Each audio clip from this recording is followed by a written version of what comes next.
ಮಾದಕ ವಸ್ತುಗಳ ವಿರುದ್ಧ ಪಂಜಾಬ್ ಸರ್ಕಾರ ಸಮರ ಸಾರಿದೆ. ಈ ನಡುವೆ ಮಾದಕ ವಸ್ತು ವಿರೋಧಿ ಅಭಿಯಾನ ಯುದ್ಧ ನಶಿಯಾನ ವಿರುದ್ಧ ಅಭಿಯಾನ ನಡೆಸುತ್ತಿದೆ.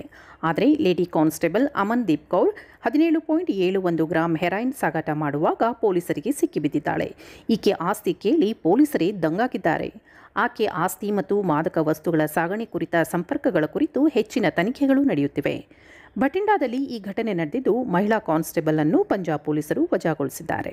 ಪೊಲೀಸರು ಮಾದಕ ವಸ್ತು ವಿರೋಧಿ ಕಾರ್ಯಪಡೆ ಸಹಯೋಗದೊಂದಿಗೆ ಬಠಿಂಡಾದ ಬಾದಲ್ ಫ್ಲೈಓವರ್ ಬಳಿ ಕೌರ್ ಅವರ ಎಸ್ಯುವಿ ಮಹೇಂದ್ರ ಥಾರ್ ಕಾರು ತಡೆದರು ಎಂದು ಡಿಎಸ್ಪಿ ಹರ್ಬನ್ ಸಿಂಗ್ ಹೇಳಿದರು.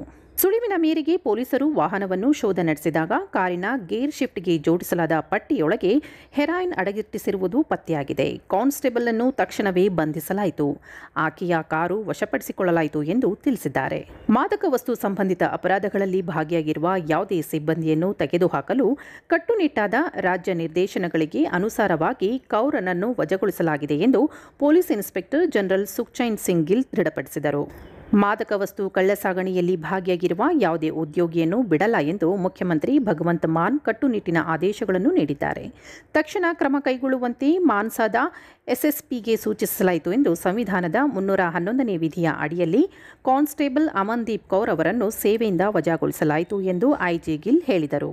ಕೌರ್ ಅವರ ಆಸ್ತಿಗಳು ಮತ್ತು ಅಕ್ರಮ ಮಾದಕ ವಸ್ತು ಚಟುವಟಿಕೆಗಳಿಂದ ಗಳಿಸಿದ ಆದಾಯದ ಮೂಲಕ ಗಳಿಸಬಹುದಾದ ಯಾವುದೇ ಆಸ್ತಿಗಳನ್ನು ತನಿಖೆ ಮಾಡಲು ಈಗ ಸಮಗ್ರ ತನಿಖೆ ನಡೆಯುತ್ತಿದೆ.